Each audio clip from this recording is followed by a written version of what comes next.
Welcome back to our channel, ladies and gentlemen.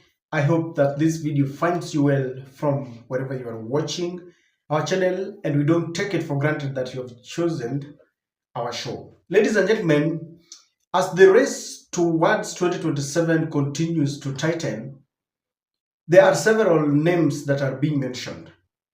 As we speak now, we already know that there are two camps. William Samoei Ruto is going to defend his seat in the midst of rebellion and uncertainty. He has gone for the support base of Raila and his allies. And then Rigathi Gachagua is saying that, God willing, he's going to lead a camp that is going to give William Ruto a run for his money. Ruto's camp, as things stand now, because a day in politics can make enormous changes, but as things stand now, William Ruto, Raila Amolo Odinga, Musalia Mudavadi, Moses Wetangula, Joho, Oparanya, Atuoli, and from Ukambani we have Alfred Mutua. That is the camp there. And in Rigathi camp, of course, Rigathi seems to be leading that camp. And we have Rigathi, Kalonzo, Fred Okengo Matiangi, George Natembeya, Eugene Wamalwa. Martha Karua is a lone ranger, but she seems to be aligning herself to what we now call the opposition, the Rigathi camp. But if there is one name that is giving William Ruto sleepless nights, that is the name of none other than Fred Okengo Matiangi, because Fred's bid to run for presidency in 2027 continues to elicit several speculations. He has already acquired the services of an international firm that has always helped presidents, especially in Africa, to get victory. And it is also said that the former president Uhuru Kenyatta is the man behind the push to ensure that Fred Okengo Matiangi defeats William Ruto in 2027. This story is also corroborated in today's paper, The Nation, and I want us to go straight to that story. Kindly subscribe to our channel if you're watching us for the first time. Please click the notification bell to allow YouTube to notify you whenever we release a video like this. Don't forget to like and share our videos. Please don't forget to like, because when you do, it goes a long way in helping our channel. Thank you once again for your continued support. Ladies and gentlemen, something is recorded in today's newspaper, that is Daily Nation, and it says, Uhuru factor in Matiangi 2027 bid. And this is what it says. I want us to read just briefly. That secret card, that is what they ask, and it is in red letters, that former Interior Cabinet Secretary Fred Matiangi's presidential ambitions continue to gain traction, with allies of Uhuru Kenyatta saying the former president plans to back him to dethrone President William Ruto. A leading figure in Uhuru's party yesterday said, as things stand now, Matiangi is the Jubilee Party candidate for presidency. Ladies and gentlemen, I don't need to read further, because that headline summarizes that Fred Matiangi is the blue-eyed boy for the former president. And it seems that Uhuru Kenyatta still harbors revenge and bitterness as far as the politics of the country is concerned. And he has fronted Fred Okengo Matiangi, of course secretly, because he has not come out to say that he wants Fred to be his presidential preferred candidate.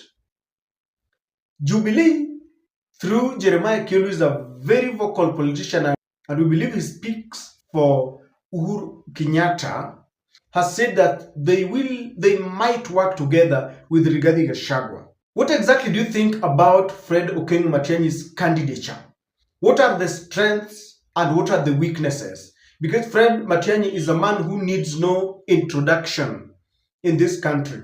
He has been in the Ministry of Education. He has served in the Ministry of Interior. He was made the chief minister, and Uhuru Kenyatta used him to try and tame William Ruto when William Ruto defied his former boss and decided to start early campaigns. It was Fred who was used to ensure that he was frustrating that office.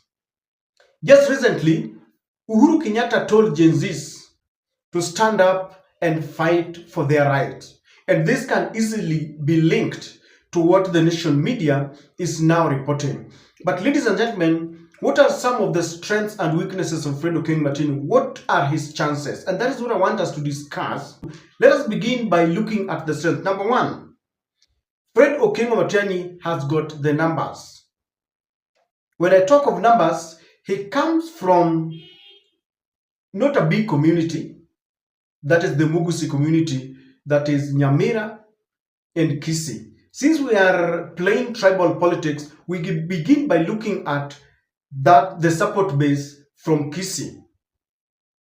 I understand that the Mugusi community has decided that they are going to rally behind Fred Okengo Matiangi.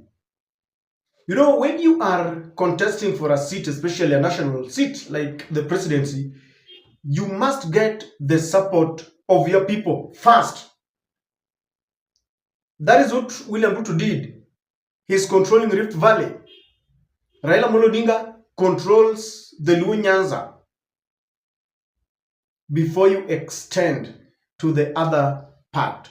So Fred Matiangi has the support of the Mugusi community fully behind him. The other day, Simbarat, who's the Kisii governor, was saying that they have the numbers and they should not be taken for granted. So there is the number and that support and fanatic following from the Mugusi community. Apart from that, if it is true that it is Uhuru Kenyatta who is behind the push to ensure that Fred contests in 2027, then those who are following Uhuru Kenyatta, in Mount Kenya, I understand we still have people who swear allegiance to Uhuru Kenyatta. Those people who support Uhuru Kenyatta will support Fred Matiangi. So that support base is there.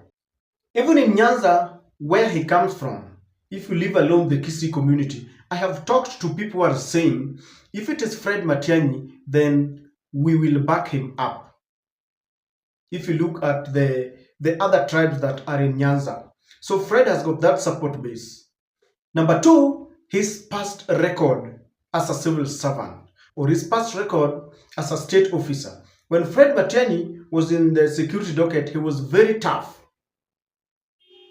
He speaks what he means and he means what he speaks. Perhaps some of the very videos that are remembered, events that Fred Matiangi showcased his strength as being a very strict and stringent boss, are these ones when he confronted the people below him to ensure that things were done in the right manner. Let's have a look. If we are not very careful as a country, we're going to launder into elective institutions, drug dealers, criminals of unprecedented standards. They are all going to be in our elective institutions. And when they arrive there, you know what they are going to do in terms of compromising the integrity of those institutions, compromising the legislative processes, and all policy-making frameworks in our country. I offered a few after we did an analysis with several institutions, the Crime Research Center, our friends at FRC and so on. I am suggesting, and it's a fact, that we will end up with up to 40% of holders of elective office being very well known and established wash dealers, and so on and so forth. Because those are the ones who are hiring crowds and hiring people from one end of the country to another end. And in some constituencies, the people we are profiling or we are investigating, or the people on Mr. Kinoti's radar, are the leading candidates in some constituencies and in some areas.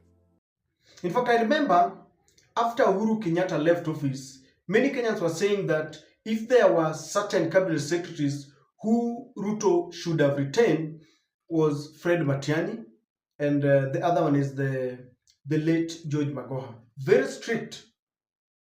You see, Kenya is being ruled. If you want Kenyans to follow the law, we have the law, but sometimes we need people who supervise, because Kenyans sometimes just want to go against the law. So Fred Matiangi had got this penchant of impromptu visits to the dockets that he led. When he was the Minister of Education, he would visit schools very abruptly without notice, and he would catch people off guard.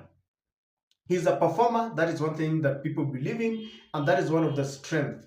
I understand that Fred resonates well with Gen Zs. I think they like him because he's strict.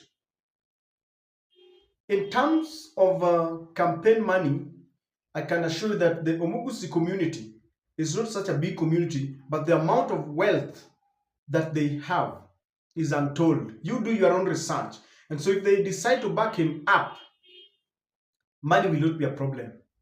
The Mount Kenya tycoons, if at all Uhuru talks to them, they will have a pool where they will channel their money. And so Fred Matiang'i will have a lot of money for campaign.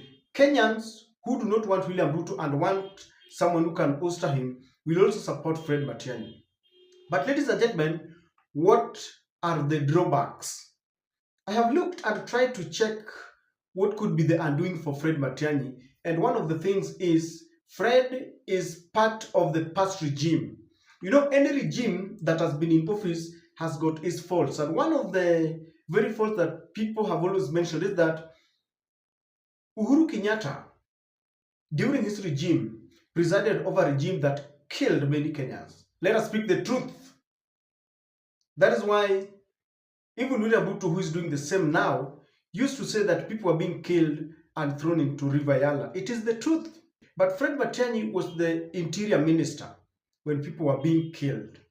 And so many people sometimes when we talk about Fred Matiang'i, even on this channel, they remind us that we should not sign it as Fred Matiang'i because he was part of that regime that killed many people. I have checked, and to me, that seems to be the only drawback about Fred Matiang'i, because during that moment, he was in charge of the police that killed many. That is the only thing that I saw. If you know one that I've left, you can tell me. Many people also say that Fred is not a politician, he's a manager.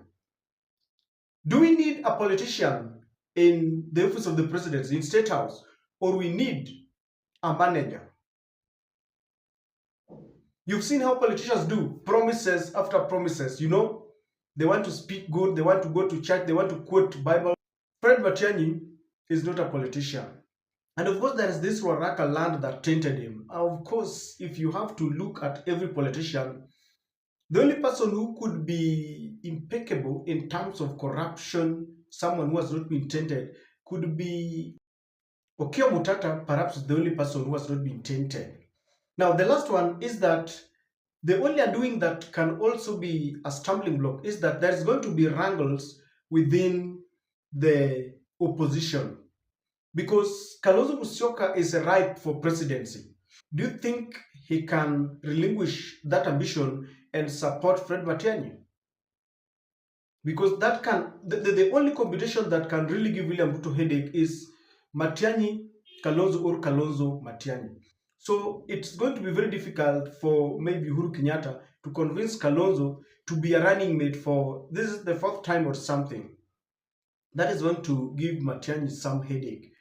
I don't know what you think, but Fred Matiang'i is giving William Ruto sleepless night, because if Kenyans get a strong candidate, then William Ruto is going to find it very difficult for re-election.